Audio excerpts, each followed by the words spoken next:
siapapun yang mengaku nabi sesudah Yesus, semuanya itu kadaluarsa. Sebab kenabian sudah dimeteraikan pada Yesus tadi. Kita tidak menunggu nabi yang lain. Sebab sudah datang puncaknya kok. Nunggu siapa lagi? Anda boleh ngaku nabi siapa-siapa, tapi buktikan. Buktinya apa? Orang itu bisa mati enggak? Buktinya apa?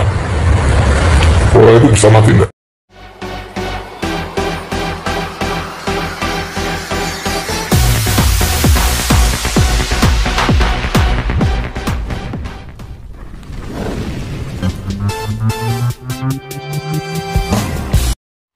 Shalom teman-teman, kita berjumpa lagi dalam video kali ini. Apa kabar kita semuanya? Saya berharap kabar kita selalu baik-baik saja dan saya berdoa untuk itu. Dan terima kasih teman-teman buat dukungan kalian dalam channel ini dan doa-doa kalian, kiranya Tuhan yang membalaskan bagi kalian semuanya. Dan saya berdoa agar kita selalu dilindungi, disertai oleh Tuhan.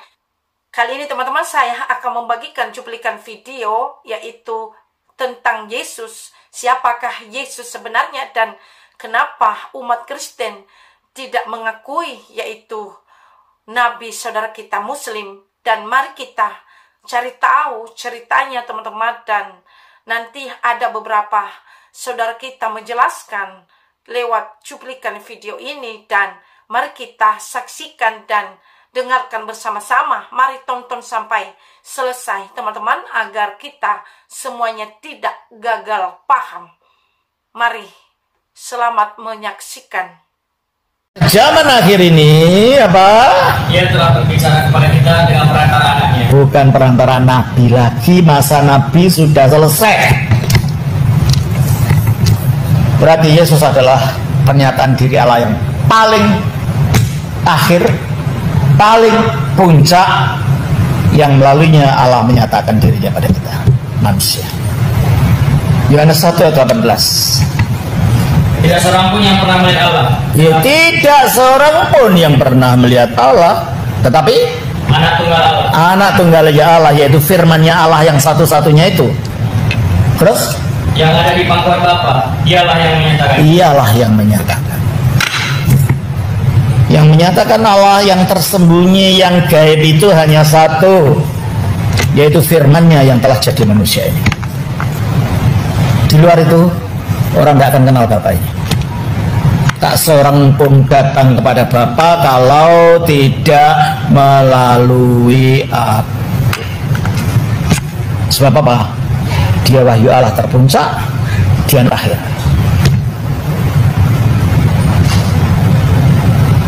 Makanya kita tidak menunggu Nabi lagi. Sesudah Yesus, dulu pada abad keempat ada seorang yang bernama Mani atau Manes, orang Persia. Dia mengatakan bahwa dia adalah meterai segala nabi. Kenapa? Ya Buddha, ya Krishna, ya Konghucu, ya Yesus itu berinkarnasi dalam dia. Jadi semua kenabian ini dipenuhi di dalam dia. Ajaran yang sama yang diajarkan oleh Mirza Ghulam Ahmad, pendiri aliran Ahmadiyah dari Pakistan. Dialah Krishna, dialah Buddha, dialah Kristus. Tapi terlambat. Siapapun yang mengatakan dirinya meterai segala nabi, artinya nabi terakhir, terlambat. Meterai itu sudah diberikan pada Yesus. Yohanes 6 ayat 27. Bekerjalah bukan untuk makanan yang akan dapat dirasa, Terus, melainkan untuk makanan yang bertahan sampai kelahiran yang kekal, itu yang akan diberikan anak manusia kepadamu. Sebab dialah yang disahkan oleh Bapa dengan meterainya. Dialah yang disahkan oleh Bapa dengan meterainya. Meterai kata Yesus, bukan yang lain. Kalau orang-orang sesudah Yesus mengaku dirinya meterai segala nabi, terlambat kadaluarsa klaimmu. Sebab Yesus yang telah diberi meterai. Maksudnya apa? Kalau ada surat penting dari pemerintah, ada meterainya, bisa ditambah nggak di dalamnya, di bawahnya? Ya ada, udah selesai. Meterai kenabian, meterai pewahyuan, meterai kebenaran itu sudah diberikan pada anak manusia ini, pada Yesus Kristus. Berarti Yesuslah wahyu pamungkas. Yesuslah penyataan terpuncak dari Allah itu. Seorang pun melihat Bapa, tetapi anak tunggal Allah yang ada di bawah Bapa itulah yang menyatakan, bukan yang lain. Jelas ini ya. Nah, untuk sampai kepada dia sebagai wahyu terakhir, ada proses tadi kan, berulang kali dan dalam berbagai cara. Nah inilah yang sedang kita pelajari, berulang kalinya dan berbagai caranya ini. Minggu lalu kita telah belajar tentang Abraham, Ishak, dan Yakub, di mana Allah menjanjikan bahwa akan ada anaknya, keturunannya yang akan menjadi berkat bagi semua manusia. Kita baca di dalam Kejadian pasal 22 ayat 18. Keturunanmu lah semua bangsa di bumi akan mendapat berkat. Oleh keturunanmu lah semua bangsa di bumi mendapat berkat. Kata keturunan ini dalam bahasa Ibrani-nya Zera, bukan Zeraim. Kalau Zeraim artinya keturunan-keturunanmu.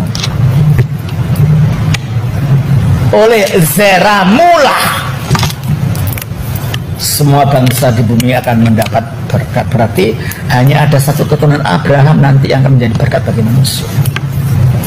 Itu diterangkan dalam Galatia 3 ayat 16. Adapun kepada Abraham diucapkan segala janji itu dan kepada keturunannya, tidak dikatakan kepada keturunan-keturunannya. Kan? Terus? Seolah-olah dimaksud banyak orang, tetapi hanya satu orang, dan kepada keturunanmu yaitu Kristus. Nah, berarti yang dijanjikan pada Abraham adalah Kristus. Dijanjikan pada Ishak adalah Kristus. Dijanjikan pada Yakub adalah Kristus. Kristus adalah penggenapan semua janji-janji dan wahyu-wahyu dan firman-firman yang diberikan Allah kepada nabi-nabi sebelumnya. Jelas ya? Oleh karena itu Kristus itu final dan tidak ada yang lain sesudah dia. Dan Kristus mengatakan sesudah dirinya tidak ada nabi lagi. Kalau ada, itu palsu. Kita baca Matius 24 ayatnya yang ke-24. Sebab Mesias-Mesias palsu dan nabi-nabi palsu akan muncul, dan mereka akan mengadakan tanda-tanda yang dahsyat dan mujizat-mujizat, sehingga sekiranya mungkin mereka menyesatkan orang-orang pria. Iya, akan muncul nabi-nabi palsu. Siapapun yang mengaku nabi sesudah Yesus, semuanya itu kadaluarsa. Sebab kenabian sudah dimeteraikan pada Yesus tadi. Kita tidak menunggu nabi yang lain. Sebab sudah datang puncaknya kok. Nunggu siapa lagi? Anda boleh ngaku nabi siapa-siapa, tapi buktikan. Buktinya apa? Orang itu bisa mati enggak? Sebab kenabian sudah dimeteraikan pada Yesus tadi. Kita tidak menunggu nabi yang lain. Sebab sudah datang puncaknya kok. Nunggu siapa lagi? Anda boleh ngaku nabi siapa-siapa, tapi buktikan. Buktinya apa? Orang itu bisa mati enggak? Nabi siapa-siapa, tapi buktikan. Buktinya apa? Orang itu bisa mati enggak? Saudara, kita sudah dengar tadi bagaimana dikatakan bahwa Yesus itu adalah nabi terakhir. Dan juga Yesus ini, saudara, ketika Yohanes Pembaptis lahir, maka dia menyerukan akan datang orang yang kemudian datang daripada aku. Ini bercerita tentang Yesus. Dan ketika Yesus ini lahir, dia pun selama 33 tahun waktu itu di bumi ini dia mengadakan tanda ajaib dan mukjizat. Dan seperti yang kita tahu, Yesus ini punya banyak gelar, seperti gelar nabi, gelar gembala, gelar guru, dan juga dia juga disebut gelar sebagai Tuhan. Saudara diberkati oleh Tuhan, kegenapan itu yang sudah diberikan lewat Yesus Kristus. Dialah nabi terakhir, dan dialah guru, dialah gembala, dan dialah Tuhan itu sendiri. Itu sebabnya kita sebagai orang-orang Kristen, ya, kita percaya kepada Yesus. Maka Yesus tidak pernah mengajarkan bahwa akan datang nanti nabi sesudah aku. Tidak, dia tidak pernah berkata demikian. Kalau Yesus berkata demikian, maka kami pun akan percaya kepada nabi-nabi saudara kita yang datang setelah Yesus Kristus. Tapi Yesus tidak pernah sekali-kali ucapkan hal demikian. Saudara, biarlah kiranya lewat video cuplikan ini iman kita kepada Yesus semakin teguh berharap kepadanya. Selamat tahun baru. Tuhan Yesus berkati.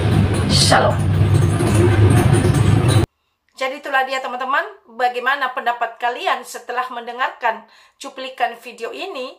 Dan saya percaya video ini bermanfaat bagi kita dan kiranya dapat memberkati rohani kita. Dan mari berikan komentar yang membangun teman-teman, dan masukan yang membangun iman kita bersama. Tuhan Yesus memberkati kita. Sampai jumpa di video yang berikutnya. Shalom.